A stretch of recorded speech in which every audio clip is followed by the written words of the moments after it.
Et oui les amis, 3 vidéos rapprochées, je pense qu'on peut dire que c'est un miracle. Et bien bonjour YouTube, j'espère que vous allez bien. En tout cas moi ça va super, je suis très heureux de vous retrouver dans cette nouvelle vidéo comme d'habitude. Donc comme j'ai dit à l'instant, ça va faire la 3e vidéo consécutive. Donc voilà, c'est pas un miracle, hein, pas pour de vrai, mais en tout cas ça signifie que ça y est, je suis bien de retour sur YouTube. Donc aujourd'hui on va parler un petit peu de l'installation de la fibre chez moi et des mésaventures qui me sont arrivées par la même occasion. Pourquoi j'ai décidé de faire cette vidéo? Tout simplement en février 2020, je vous avais fait une vidéo où je vous parlais de la réception. J'avais fait une vidéo, je crois que le titre c'était un colis qui va tout changer, quelque chose comme ça. Je vous mettrai une petite fiche ici pour que vous puissiez aller la voir si vous ne l'avez pas vue. Et c'était au moment où j'avais reçu la première Livebox fibre d'Orange. Et à la suite de cette vidéo, je n'avais pas fait d'autres vidéos, tout simplement parce qu'il m'est arrivé plein de problèmes qu'on va voir aujourd'hui dans cette vidéo. Et comme j'ai vu que j'avais eu pas mal de questions par rapport à l'installation de la fibre, savoir comment c'était passé, tout ça, sous cette même vidéo, je me suis dit que ça pouvait être intéressant de vous faire une vidéo sur le sujet. Donc, pour revenir à la base de la base, là où je me trouve actuellement, j'étais jusqu'à maintenant en ADSL normalement, et le souci que j'avais, en tout cas c'est la raison que m'ont donné une multitude d'opérateurs, parce que j'en ai essayé plein, je vous rassure, c'est que je suis donc à ce logement-là pour l'ADSL en bout de ligne. Qu'est-ce que ça veut dire concrètement? Ça veut dire pas plus de 5 mégabits en termes de connexion internet, et dans la réalité des faits, c'est plus proche des 2 mégas que des 5 mégas. Donc pour ceux qui sont dans cette situation-là où vous avez une connexion aussi faible que ça, vous savez que c'est impossible, on peut rien faire avec même 5 mégabits seconde. Au jour d'aujourd'hui, n'importe quelle appli consomme tellement que voilà, vous allumez Netflix, il y en a un qui sort son téléphone, un qui allume un ordi, c'est fini, il n'y a plus de débit. A savoir qu'en moyenne, un décodeur TV, si je dis pas de bêtises, c'est toujours le cas, consomme à lui tout seul déjà 6 mégas pour pouvoir fonctionner de manière correcte. Donc vous voyez, c'est pas possible. Donc j'ai commencé à chercher des solutions alternatives, et il en existe des tonnes. Bon, la fibre, on va revenir dans un instant, qui n'était pas disponible au moment où j'ai emménagé là où je suis ici maintenant. Le satellite, qui est une très bonne solution. Voilà, c'est un petit peu différent, mais ça peut être une solution. Il y a la solution de la 4G Box, j'en avais parlé dans une vidéo, et je vous glisserai encore une fois une petite fiche ici pour que vous puissiez avoir la vidéo si vous ne l'avez pas vue. Et je crois que c'est déjà pas mal. Ça fait déjà pas mal de solutions. Donc j'ai commencé à chercher, voilà, j'ai commencé à me renseigner un petit peu sur toutes les solutions, et celle qui a retenu le plus mon attention, c'était la solution de la 4G Box.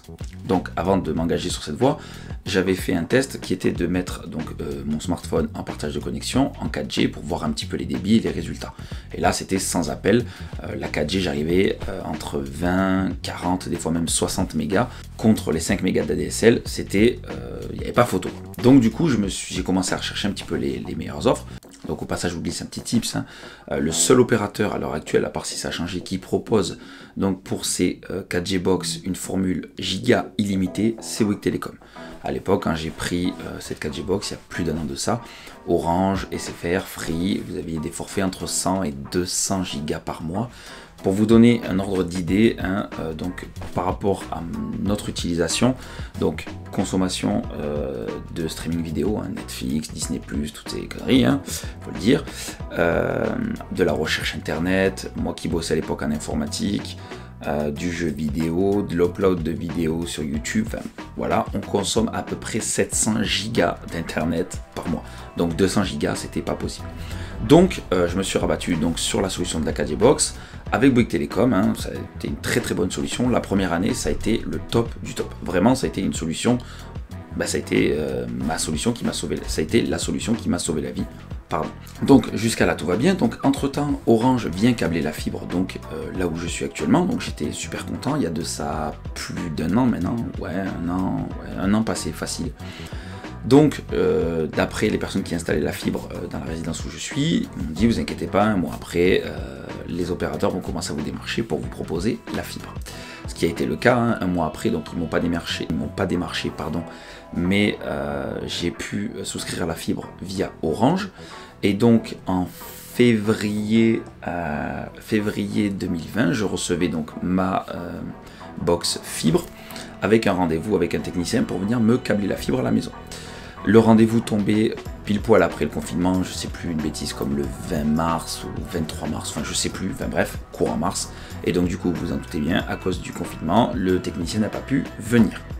Par la suite, j'ai recontacté Orange pour donc reprendre un rendez-vous, qu'on vienne me câbler enfin la fibre. Et là, on m'annonce qu'en fait, oui, la fibre est bien câblée dans mon quartier, mais au niveau des offres opérateurs, on ne peut pas y souscrire encore. C'était une erreur de leur part. Enfin bref, un casse-tête chinois. Donc du coup, je me dis, bon, tant pis, pas de fibre encore avant pendant un bon moment. Et je vais me contenter de ma 4G box. Mais voilà, le souci est que pendant le confinement, on était tous à la maison, donc il y a eu une surcharge des réseaux 4G, des réseaux ADSL et tout ce qui s'ensuit. Donc la 4G box n'était pas une bonne solution à ce moment-là non plus, dans le sens où il y avait tellement de monde sur les réseaux 4G que je n'avais plus de connexion. Je plafonnais à 1 méga, 2 mégas, c'était une horreur. Bon, là c'est la faute à personne. Partant du principe qu'on est tous confinés, c'est pas la faute à Bouygues Télécom. Donc jusqu'à là, je me suis dit, un peu de patience. Sorti du confinement, donc ça revient plus ou moins à la normale, on repart sur des débits à 10 mégas, un truc comme ça, 10-15 mégas, donc là c'était pas trop dégueu, je me suis dit bon, tant qu'il n'y a pas la fibre, ça suffira bien. Mais voilà, c'était sans compter sur le fait que les opérateurs commencent à rebosser sur les relais téléphoniques pour l'installation de la 5G. Alors je sais que ça n'arrive pas encore, c'est fin d'année, je pense à peu près, pas avant. Mais ici en tout cas, ils sont déjà en train de bosser sur les relais téléphones, les relais 4G, pour pouvoir les passer en 5G. Donc, comme vous pouvez vous en douter, là, on a un problème, c'est qu'avec la 4G box, je plafonnais à 0,6 mégabits seconde, c'est-à-dire moins d'un méga. Et là, c'était pas possible. Même une recherche internet, la page, elle mettait 100 ans à charger. J'ai cru que j'allais devenir fou.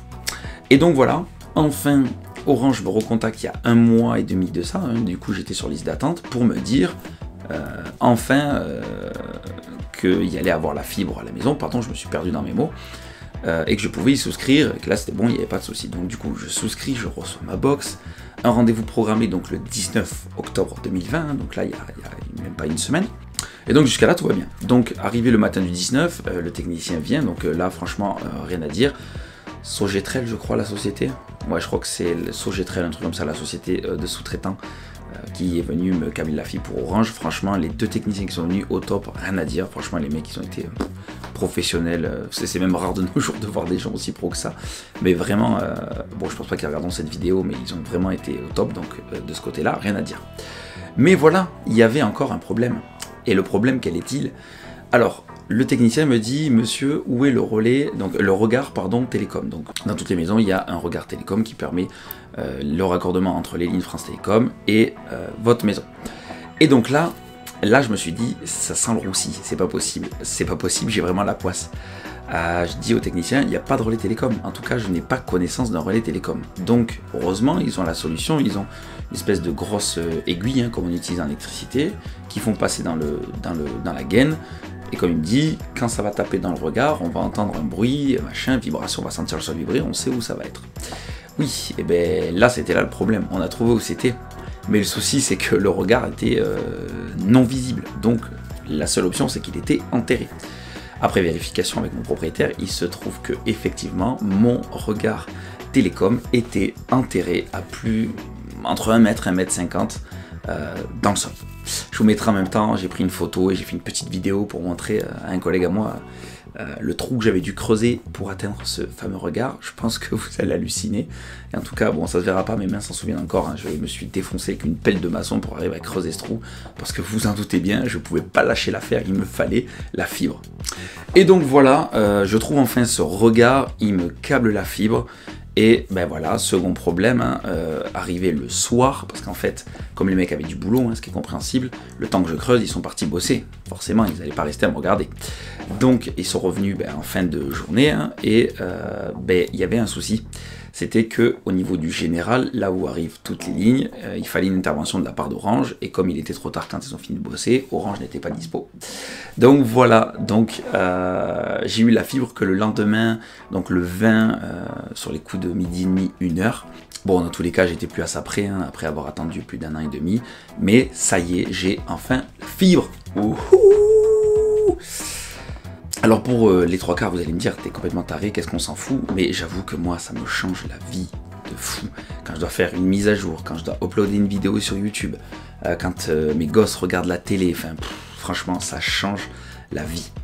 Donc voilà un petit peu la petite mésaventure qui m'est arrivée par rapport à la fibre et pourquoi à la suite de la vidéo un colis qui va tout changer, je crois que c'était, il n'a jamais eu de suite. Donc pour tous ceux qui m'ont posé des questions, j'ai essayé de répondre aux commentaires, hein. Je réponds toujours aux commentaires, donc je vous avais répondu, mais là vous avez une vidéo concrète qui vous explique un petit peu le pourquoi du comment. Donc qu'est-ce que ça va changer aussi pour vous? J'en avais parlé dans la vidéo de juste avant, je crois. Mais déjà d'une, moi ça va me faciliter la vie pour les uploads de vidéos, donc ça me remotive aussi, honnêtement, hein, je vais être sincère, ça me remotive à faire des vidéos pour YouTube. Et en plus de ça, on va pouvoir attaquer les lives et les streams.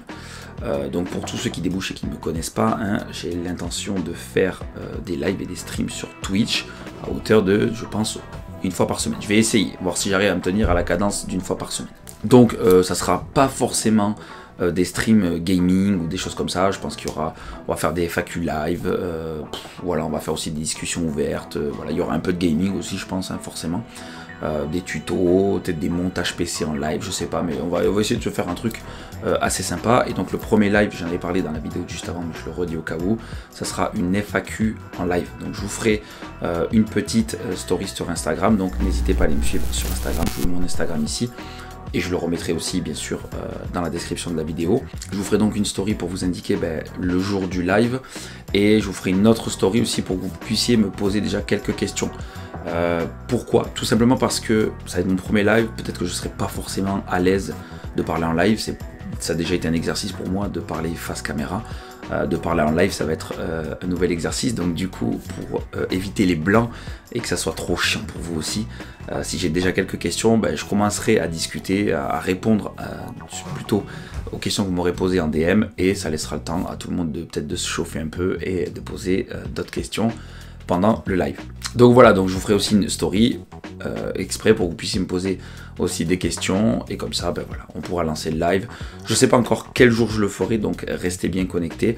N'hésitez pas dès maintenant à aller me follow aussi sur Twitch. Je vous mettrai ici ma chaîne Twitch et je la remettrai aussi dans la description de la vidéo, bien sûr. Donc voilà les amis, pour cette vidéo ça sera tout. J'espère que cette petite mésaventure vous aura bien fait rire. En tout cas maintenant j'en rigole, mais sur le coup j'avoue que ça m'a bien saoulé de galérer autant. N'hésitez pas à me partager en commentaire si vous avez eu aussi des galères similaires avec la fibre. Je sais que dans certains coins c'est vraiment galère à se faire accorder. Ou n'hésitez pas non plus à partager du coup vos problèmes aussi que vous pouvez rencontrer avec vos connexions internet. Peut-être que j'essaierai de vous trouver des solutions si j'en ai à vous apporter en commentaire.